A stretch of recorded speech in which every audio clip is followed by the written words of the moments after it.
souhaite la bienvenue aujourd'hui pour cette rencontre qui n'est pas prévue. Je ne sais pas si vous avez vu sur le site, hein, la rencontre, elle n'était pas prévue pour cette date parce que on voulait laisser passer tous les week-ends liés à la période du Nouvel An. Donc ça devrait durer 4 week-ends. Donc les 3e week-ends et la semaine prochaine c'est le 4e. Juste la semaine dernière, le Vénérable m'a demandé d'organiser une rencontre aujourd'hui.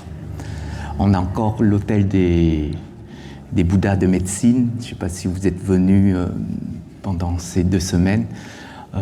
Donc, il y avait des pratiques dédiées à ce Bouddha de médecine pour la santé des êtres, pour la paix dans le monde. Donc on a conservé cet hôtel-là. Je ne sais pas si on va conserver pendant toute l'année, parce que bon, ça ne nous gêne en rien au niveau de la pratique. Et donc en même temps, si on voulait pratiquer encore une fois le Bouddha de médecine, eh bien on a tout près l'hôtel des Bouddhas.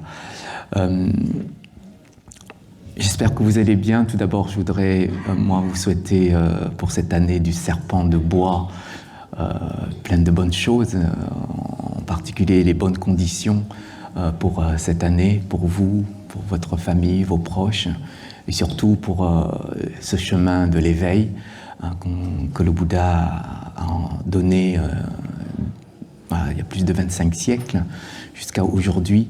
Donc d'essayer de préserver tout ce qui est bénéfique pour vous, et si vous pouvez le diffuser à vos proches pour qu'eux-mêmes puissent en bénéficier. Et ça, je pense, c'est important aussi de pouvoir conserver cette lignée énergétique d'une transmission. Donc on essaye d'ouvrir l'année avec ces conditions positives dans la pratique, mais aussi dans notre manière en fait de fonctionner. Cet espace qui est souvent encombré, préoccupé aussi, cet espace de notre mental par les situations. Donc essayer de décharger en lâchant ces éléments de préoccupation. Voilà, donc c'est ce que je vous souhaite à vous tous. Vos bonnes conditions et vos belles situations. Que tout ça puisse durer pour vous durant toute cette année. Nous allons méditer maintenant. Est-ce que parmi vous, il y a des personnes qui n'ont jamais médité ? Il n'y a que toi. C'est la première fois que tu médites. Ok. Donc je vais juste vous donner les points qu'il faut avoir pendant la méditation. Donc avoir déjà la colonne vertébrale droite, naturellement droite, ne pas forcer sur cette colonne vertébrale. Avoir une assise déjà stable. Si vous sentez que vous pouvez basculer pendant la méditation, réglez-vous, réajustez votre posture. C'est pour ça qu'on a des coussins pour rehausser le derrière, pour avoir une posture beaucoup plus stable. Alors, vous pouvez toujours pendant la session changer de posture, ça c'est possible. Au niveau du cou de la tête, c'est dans le même prolongement que la colonne vertébrale. Or, la posture des mains, c'est la main droite posée sur la main gauche. Les 2 pouces, en fait, se touchent à peine, comme ce que vous voyez derrière moi, en fait, sur la statue du Bouddha. Donc, qui se touchent à peine, il n'y a pas de pression. Or, c'est très simple de voir si une personne va tomber dans la somnolence ou une personne agitée. C'est-à-dire il y a de la tension intérieure. C'est juste en regardant la posture des mains de cette personne-là.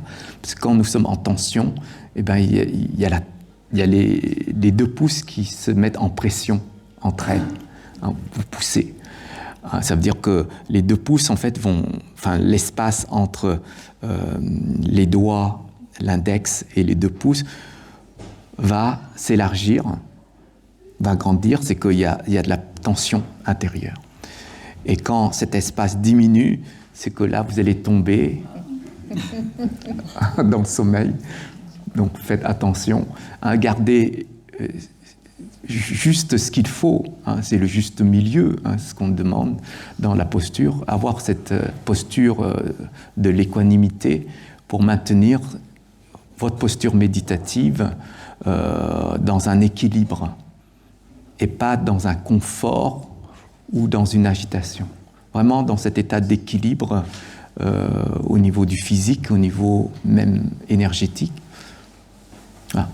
D'accord, donc vous réajustez ce qu'il faut, vous sentez au niveau de vos doigts. Donc c'est pour ça que des fois la conscience va revenir vers la posture des mains et va voir si tout est OK pour pouvoir continuer la session.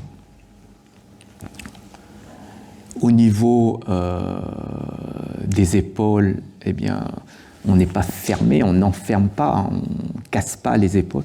On essaye de les laisser en fait de manière ouverte et droite, pas trop non plus, pour éviter les tensions. Donc on ouvre naturellement les épaules là, pour ouvrir la respiration. Donc au niveau des jambes, bien, soit vous êtes comme le Bouddha Shakyamuni, donc dans cette posture du Vajra au niveau des jambes, cette posture qui vous maintient dans un équilibre de l'assise. Si vous n'avez pas assez de souplesse, ben vous mettez dans la posture du demi-tailleur, du tailleur, ou bien du Bodhisattva. Le Bodhisattva, lui, il va se mettre donc comme ça, vous voyez, dans cette posture-là. Là, vous avez bien l'assise, parce que les 2 genoux, en fait, sont au plus proche du sol, donc ça nous maintient dans une posture assez stable, d'ailleurs. Voilà, au niveau des yeux, donc le Bouddha médite les yeux mi-clos. Donc d'habitude, on essaye de garder les yeux mi-clos dans la pratique, mais tout dépendra aussi de l'objet de méditation. Si par exemple vous méditez sur une émotion, sur un état énergétique en vous, une sensation par exemple, eh bien, il est possible de fermer les yeux à ce moment-là. D'accord ? Parce qu'on aura plus d'approche, de perception en fait, de cet état émotionnel. Mais si on veut vraiment méditer dans le quotidien, c'est-à-dire dans notre activité, là, il est conseillé de laisser les yeux ouverts, mi-clos, pour qu'on puisse apprendre aussi à ne pas fuir lorsqu'on est face à une situation compliquée. On a des tendances comme ça à fermer les yeux, quand on a peur par exemple. On ferme les yeux face à une situation. Donc ça nous aide à maintenir la conscience visuelle ouverte et à garder cette connexion de la conscience mentale avec cette conscience visuelle. Donc ça dépendra à ce moment-là quel objet de méditation vous allez mettre en place dans votre pratique.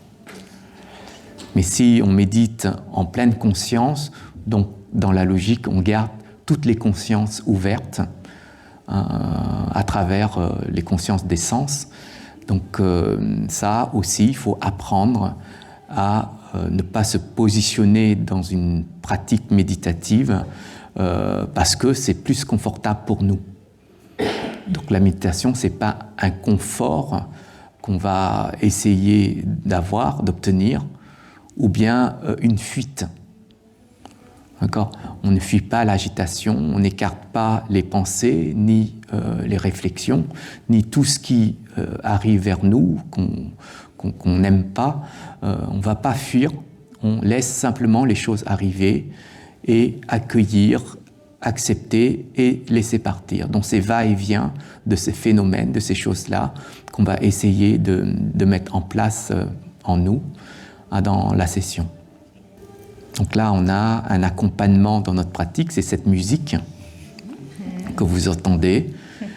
Pareil, restez ici, mais n'allez pas dans la musique.